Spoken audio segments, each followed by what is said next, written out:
प्रातःकाल का सभी को नमस्कार। मैं आचार्य मुन्नालाल शास्त्री आप सभी का हार्दिक अभिनंदन करता हूं। आपका जीवन मंगल में हो ऐसी ईश्वर से कामना करता हूं। प्यारे बच्चों, आज हम पढ़ने जा रहे हैं पाठ संख्या 10।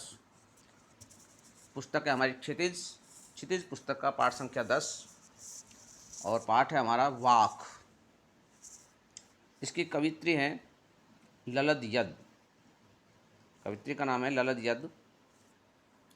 तो सबसे पहले हम हमारी कवित्री ललित यद जो है इनका जीवन परिचय पढ़ेंगे।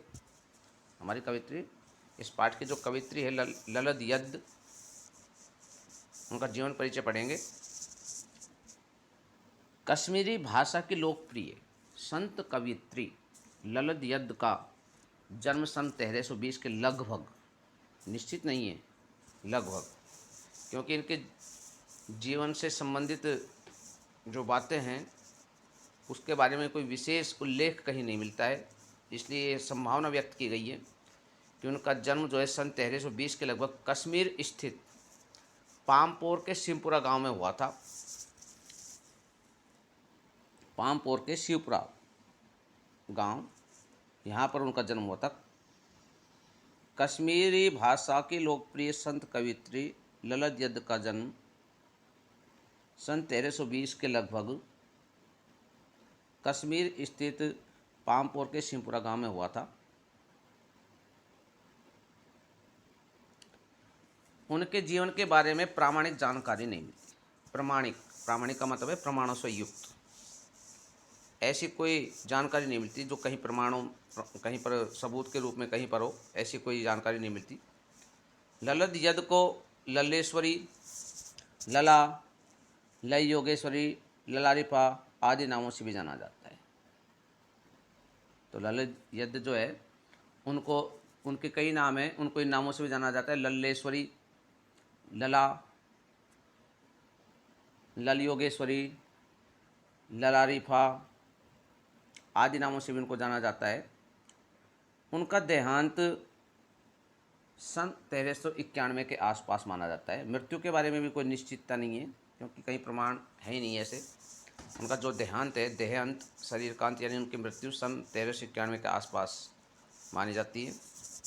ललित यद की काव्य शैली को वाक कहा जाता है। ललित यद की जो काव्य शैली है उसको वाक कहा जाता है। जैसे कबीर जी के दोहे, तो ऐसे ललित यद की काव्य शैली को वाक कहा जाता है। रसखान जी के सवैये, ललित यद जी की काव्य शैली है, उसको वाक कहा जाता है। जिस तरह हिंदी में कबीर के दोहे प्रसिद्ध हैं, कबीर के दोहे, मीरा के पद, तुलसी की चौपाई और रसखान के सवैये प्रसिद्ध हैं, बिल्कुल उसी तरह ललित यद के वाक प्रसिद्ध हैं। अपने वाकों के द्वारा, जरिए मतलब द्वारा, उन्होंने जाति और धर्म की संकीर्णताओं से ऊपर उठकर भक्त के ऐसे रास्ते पर चलने पर जोर दिया जिसका जुड़ाव जीवन से हो। ऐसे रास्ते पर चलने पर जोर दिया उन्होंने। धार्मिक आडंबरों का उन्होंने विरोध किया। समाज में जो धार्मिक आडंबर थे उनका उन्होंने विरोध किया और प्रेम को सबसे बड़ा मूल्य बताया कि प्रेम जो है वो सबसे बड़ा मूल्य होता है। लोक जीवन के तत्व से प्रेरित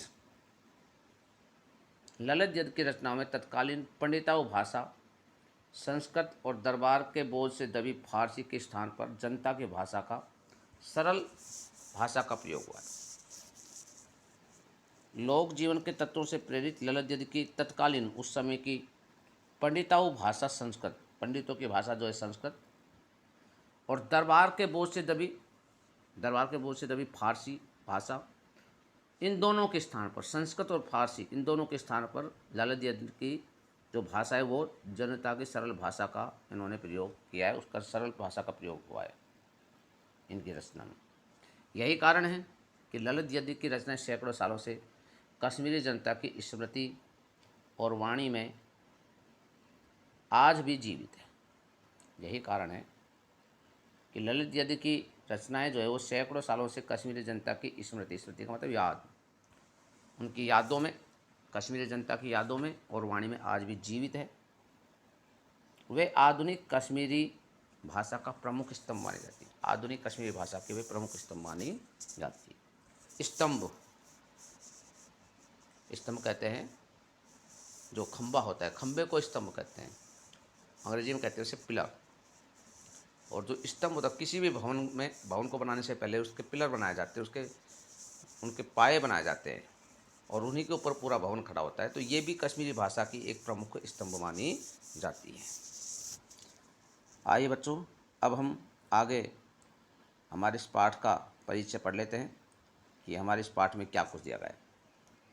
विद्यार्थियों को भक्ति काल की व्यापक जन चेतना और उसके अखिल भारतीय स्वरूप से परिचित कराने के उद्देश्य से यहाँ ललित यज्ञ के 4 वाक्यों का, उनके 4 वाक्य हमारे यहाँ पर, उन 4 वाक्यों का हिंदी अनुवाद प्रस्तुत किया जा रहा है। उनका हिंदी अनुवाद, क्योंकि उनकी तो अपनी क्षेत्रीय भाषा में उन्होंने रचना की थी उन्होंने तो, और जो वहाँ की क्षेत्रीय भाषा है वो हिंदी नहीं है पूरी, तो यहाँ पर जो है उनका हिंदी अनुवाद प्रस्तुत किया जा रहा है। 4 वाक्य हैं, उनका हिंदी अनुवाद यहाँ प्रस्तुत किया जा रहा है हमारे पाठ में। पहले वाक्य में ललित यज्ञ ने ईश्वर प्राप्ति के लिए किए जाने वाले अपने प्रयासों की व्यर्थता की चर्चा की है कि ईश्वर प्राप्ति के लिए मैं जो प्रयास कर रही हूँ वो सारे व्यर्थ हो रहे हैं, बेकार जा रहे हैं, उसकी चर्चा की है। दूसरे वाक्य में बाह्य आडंबरों का, बाहरी आडंबर जो होते हैं, दिखावा की बातें जो होती है, जो लोग बाह्य आडंबर करते, दिखावा करते हैं, उनका विरोध करते हुए ये कहा गया है कि अंतःकरण से समभावी होने पर ही, अंतःकरण कहते हैं हृदय को, हृदय के सभी होने पर ही मनुष्य की चेतना व्यापक हो सकती है।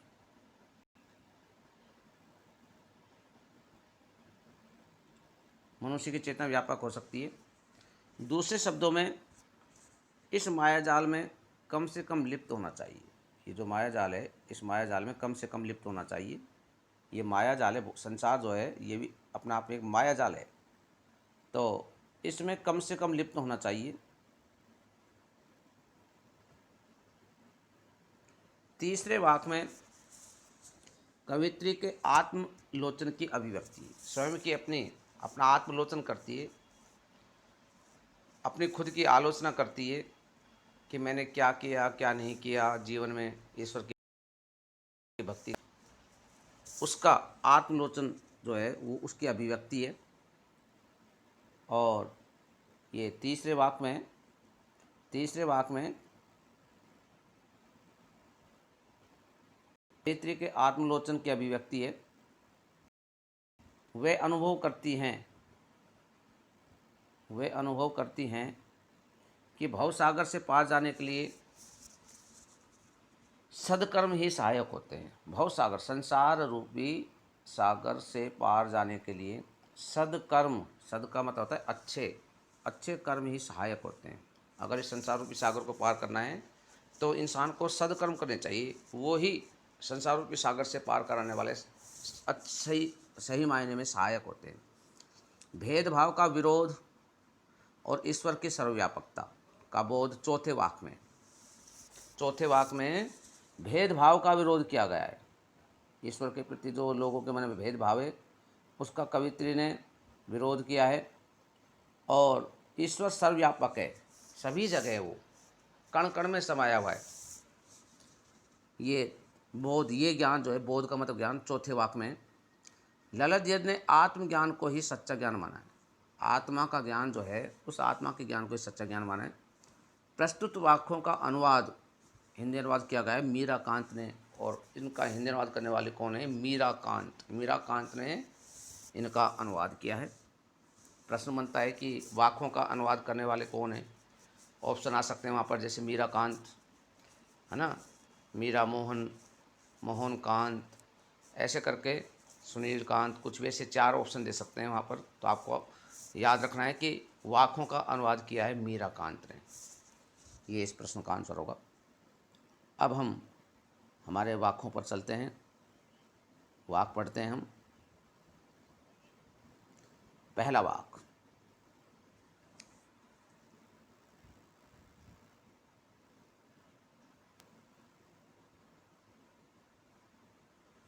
पहला वाक्य हमारा,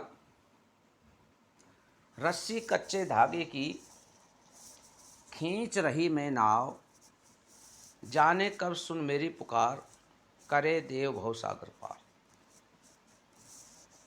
कवित्री ललद्यत कहती है कि रस्सी कच्चे धागे की, कि जो कच्चे धागे से बनी हुई श्वास रूपी कच्चा धागा, श्वास को यहाँ पर कच्चे धागे के समान बताया गया है। श्वास रूपी कच्चे धागे की रस्सी से खींच रही मैं नाव, जीवन रूपी नाव को मैं खींच रही हूँ। कवित्री ये कहती है कि श्वास रूपी कच्चे धागे की रस्सी से, श्वास को यहाँ पर रस्सी माना है, श्वास को रस्सी माना है, और वो श्वास कैसी है, कच्चे धागे के समान है। जो रस्सी जो है, श्वास रूपी रस्सी, वो कच्चे धागे की बनी हुई है। जैसे कोई रस्सी कच्चे धागे की हो तो उससे अगर किसी चीज़ को बांध करके खींचा जाए तो वो रस्सी टूट जाएगी, क्योंकि वो कच्चे धागे की बनी हुई है। ऐसी जो मनुष्य की सांसें हैं, प्राणियों की जो सांसें हैं, वो भी कच्चे धागे के समान कमज़ोर होती है, क्योंकि मनुष्य की जो सांसें हैं कभी भी रुक सकती है, अर्थात मनुष्य कभी भी मृत्यु हो सकती है। तो कवित्री ने अपनी श्वासों को कच्चे धागे के समान बताया है, और उसकी बनी हुई जो रस्सी है, उस रस्सी से कवित्री जो है वो कहती है कि उससे मैं क्या कर रही हूँ, खींच रही मैं नाव, मैं जीवन रूपी नाव को खींच रही हूँ। जाने कब सुन मेरी पुकार, करे देव भव सागर पार। पता नहीं वो ईश्वर जो है, वो भगवान जो है, वो परमात्मा जो है, वो कब मेरी पुकार सुनेंगे, और मेरी पुकार सुन करके वो इस भव सागर से, संसार रूपी सागर से कब मेरे को वो पार लगाएंगे।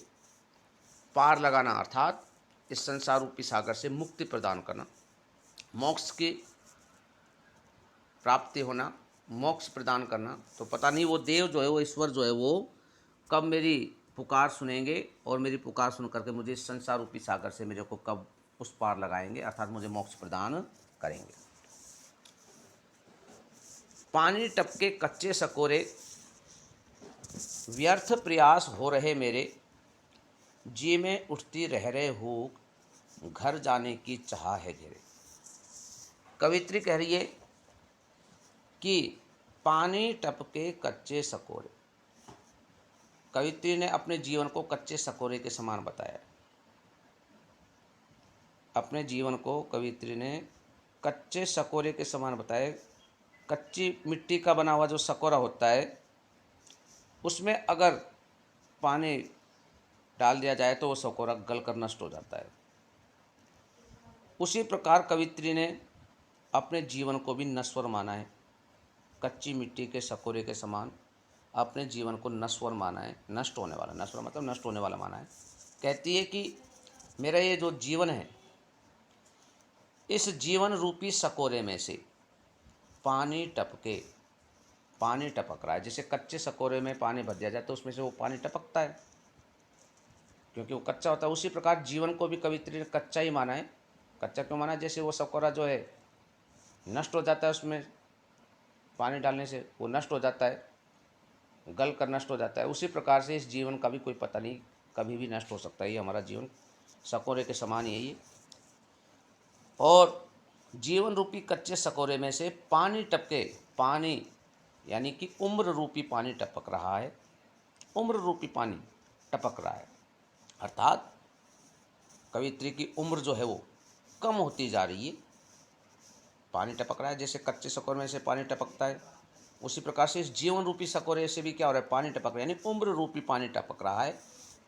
व्यर्थ प्रयास हो रहे मेरे, कवित्री कह रही है कि ईश्वर को प्राप्त करने के जो मैं प्रयास कर रही हूँ, जो कोशिश कर रही हूँ, बहुत कोशिश कर रही हूँ, लेकिन सारी की सारी कोशिश जो है, सारे के सारे प्रयास मेरे व्यर्थ हो रहे हैं, बेकार हो रहे हैं। जी में उठती रह रहे हूँ, जी का मतलब मन।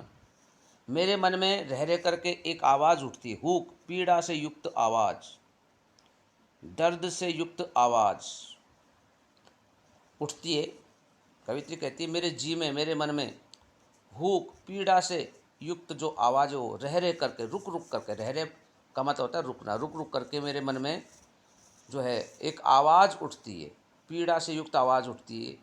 और वो पीड़ा से युक्त आवाज़ क्या है कि ये आत्मा जो है परमात्मा से बिछुड़ गई है, आत्मा परमात्मा से बिछुड़ गई है और ये वापस उसी परमात्मा में जाकर के मिलना चाहती है। ये परमात्मा से आत्मा का परमात्मा से आत्मा का बिछुड़ना, ये बिछुड़ने की पीड़ा और उससे वापस मिलने की पीड़ा, ये कवित्री के मन में है। इसलिए जी में उठती रह रहे हूँ, कवित्री कहती है कि मेरे मन में, जी का मतलब है मन, मेरे मन में उठती है, रह रहे, रुक रुक करके, हुक, पीड़ा से युक्त आवाज़ उठती है मेरे मन में। घर जाने की चाह है गहरे, कवित्री कहती है कि मेरे मन में घर जाने की चाह है, चाह, इच्छा, घर जाने की इच्छा है। और ये घर कौन सा है? ये घर है परमात्मा का। उस परमात्मा के पास, उस घर में जाने की चाह, इच्छा मेरे को घेरे हुए है कि मैं उस परमात्मा के पास वापस जाऊं, उस परमात्मा में जाकर के वापस मिल जाऊं। इस प्रकार की इच्छा ने मेरे को घेर रखा है, लेकिन मेरे सारे प्रयास जो हैं वो व्यर्थ होते जा रहे हैं, वो बेकार होते जा रहे हैं। दूसरा वाक्य, खा खा कर कुछ पाएगा नहीं, न खाकर बनेगा अहंकारी, सम खा तभी होगा समभावी, खुलेगी साकल बंद द्वार की। यहाँ पर कवित्री कहती है, इस वाक्य में कवित्री मनुष्य को चेतावनी देते हुए कहती है कि इस जीवन में सांसारिक सुखों को भोगने पर कुछ भी प्राप्त नहीं होगा। खा खाकर मतलब सांसारिक सुखों का भोग करना, विभिन्न प्रकार के पकवान, मिष्ठान आदि सुखों को भोगने पर कुछ पाएगा नहीं, कुछ भी प्राप्त नहीं करेगा। मनुष्य को चेतावनी देते कि अरे मनुष्य, खा कर अर्थात भौतिक सुखों को प्राप्त करके सांसारिक सुखों को भोगने पर, भोग कर कुछ पाएगा नहीं, कुछ भी प्राप्त, तुझे कुछ भी प्राप्त नहीं होगा। यदि तू सांसारिक वस्तु, धन दौलत आदि इनको जोड़ता है, तो इनको जोड़ने से क्या होगा? अहंकार उत्पन्न हो जाएगा तेरे अंदर। न खाकर बनेगा अहंकारी, न खाकर इसका मतलब है धन दौलत को जोड़ना। जब कोई व्यक्ति कुछ खाता नहीं है, अर्थात वो पैसों को जोड़ता है, धन दौलत को जोड़ता है, तो न खाकर अर्थात धन दौलत को जोड़कर बनेगा अहंकारी, तो अहंकारी बन जाएगा। तो दोनों ही स्थिति खराब है।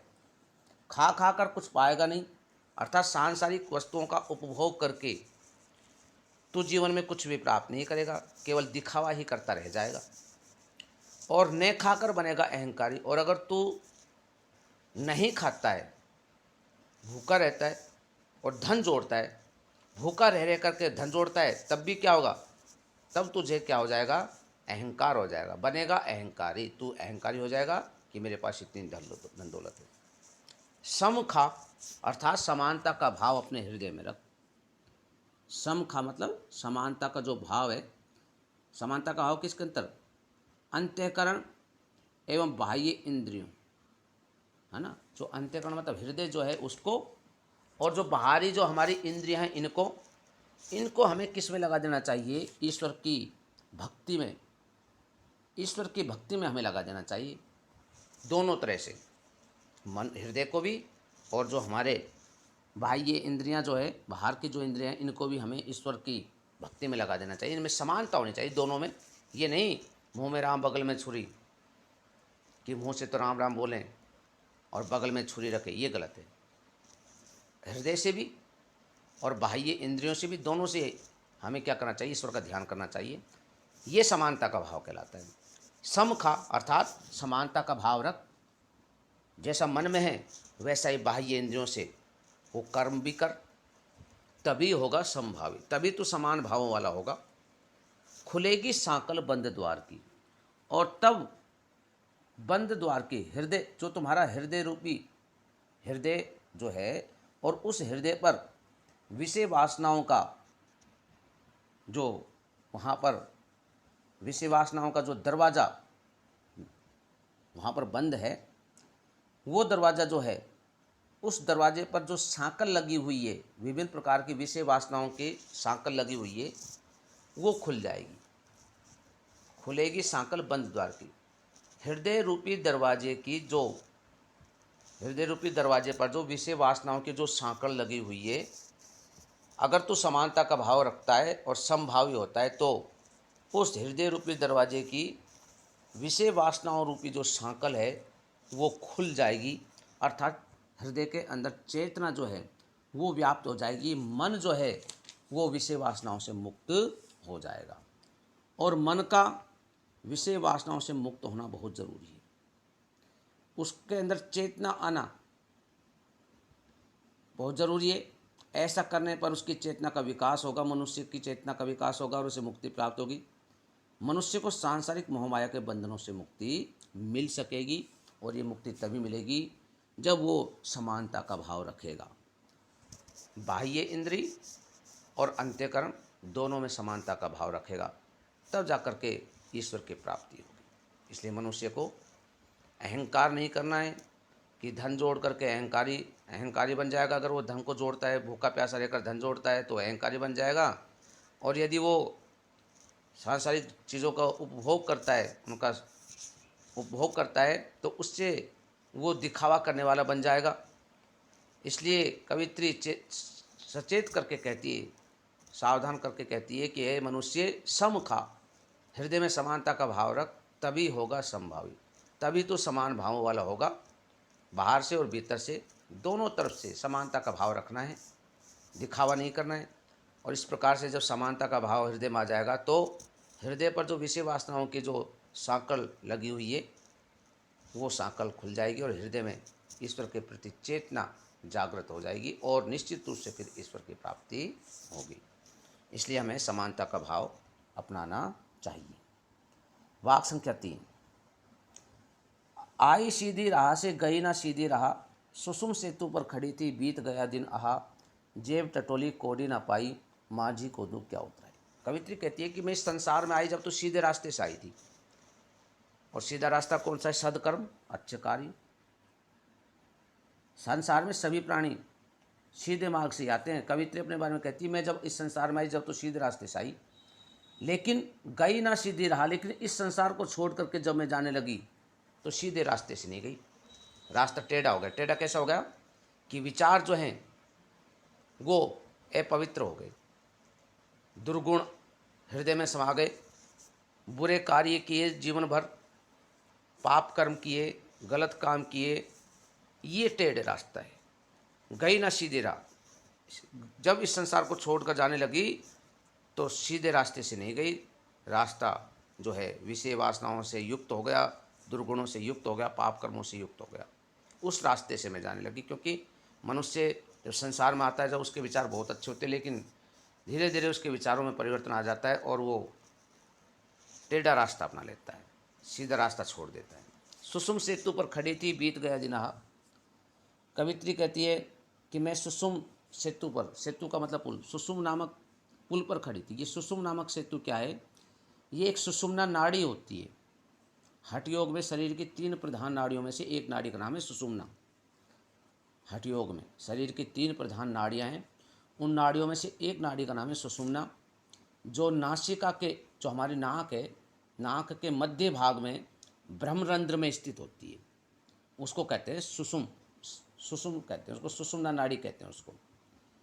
तो कवित्री कहती सुषुम्ना सेतु पर खड़ी थी, सुषुम्ना नाड़ी रूपी पुल पर मैं खड़ी थी, सुषुम्ना नाड़ी रूपी पुल पर मैं खड़ी थी, यानी मैं हठ कर रही थी, एक तरीके से समझ लो मैंने हठ योग का मार्ग अपना लिया और हठ योग के माध्यम से मैं उस ईश्वर को प्राप्त करना चाहती थी, लेकिन हठ योग के माध्यम से मैं उस ईश्वर को प्राप्त करने की कोशिश में मेरा पूरा दिन बीत गया, अर्थात मेरा पूरा जीवन व्यतीत हो गया, लेकिन मैं उस ईश्वर को प्राप्त नहीं कर सकी।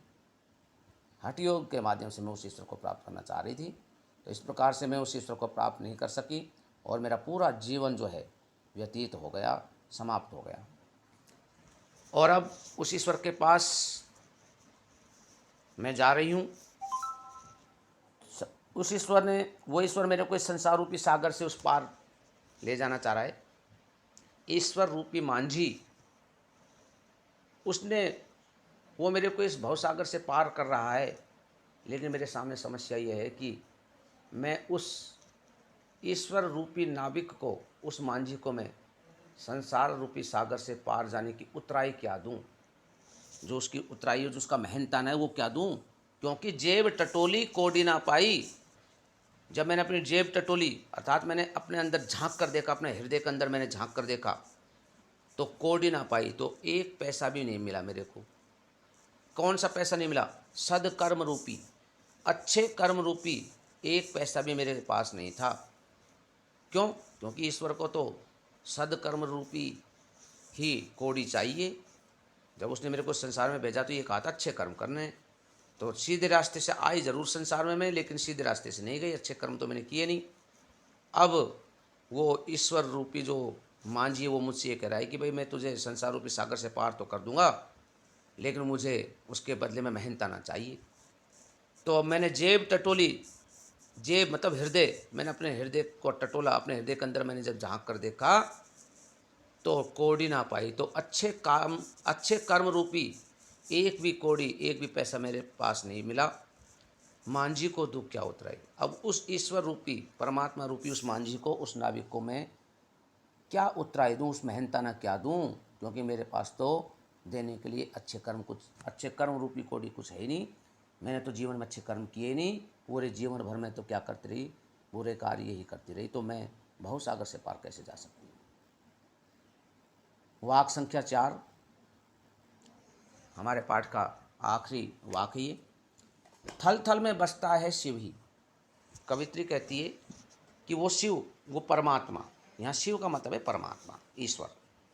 वैसे हम शिव का अर्थ शंकर भगवान भी लेते हैं, लेकिन हम यहाँ पर इसका अर्थ लेंगे परमात्मा। वो जो परमात्मा है थल थल में बसता है, प्रत्येक स्थान पर निवास करता है। परमात्मा प्रत्येक स्थान पर निवास करता है। भेद न कर, हमें उसमें कोई भेदभाव नहीं करना चाहिए, क्या हिंदू क्या मुसलमान, चाहे वो हिंदू है चाहे वो मुसलमान है, हमको कभी भी उस ईश्वर में, उस परमात्मा में कोई भेदभाव नहीं करना चाहिए। वो परमात्मा एक ही है। हिंदू लोग अपने अनुसार उसकी पूजा करते हैं और मुसलमान अपने अनुसार करते हैं, लेकिन हिंदू हो चाहे मुसलमान हो, उस ईश्वर में दोनों को ही कोई भेदभाव नहीं करना चाहिए। ज्ञानी है तो स्वयं को जान, वही है साहिब से पहचान। अगर तू ज्ञानी है मनुष्य, अगर तू सच्चा ज्ञानी है तो अपने आप को जान, अपने आप को पहचान ले। वही है साहिब, अर्थात वो जो परमात्मा है वही सबका मालिक है। साहिब, साहिब का मतलब मालिक, वही है साहिब से पहचान, उसको तू अच्छी तरह से पहचान ले। वो सबका मालिक, वो मालिक जो है वो सबका मालिक, वो परमात्मा जो वही है, वही अर्थात परमात्मा जो वही सभी का मालिक है। साहिब, साहिब का मतलब मालिक, वो सबका मालिक है। और हमें उस मालिक को, उस परमात्मा को पहचान लेना चाहिए, उसमें किसी प्रकार का कोई भेदभाव नहीं करना चाहिए। और हमें ये जान लेना चाहिए कि वो मालिक जो है, वो ईश्वर जो है, वो परमात्मा जो है, वो संसार के कण कण में समाया हुआ है, प्रत्येक स्थान पर समाया हुआ है। इसलिए हमें उसे पहचान लेना चाहिए, प्रत्येक व्यक्ति के अंदर वो समाया हुआ है और उसमें किसी प्रकार का हमें कोई भेदभाव नहीं करना चाहिए। इसी के साथ आज का हमारे पाठ समाप्त होता है। हम अगले पाठ में, अगले पाठ के साथ अगली वीडियो मिलेंगे। तब तक के लिए मैं आप सभी से इजाज़त चाहता हूँ। आपका जीवन मंगल में हो, इन्हीं शुभकामनाओं के साथ आज इतना ही, शेष अगली वीडियो में। तब तक के लिए धन्यवाद।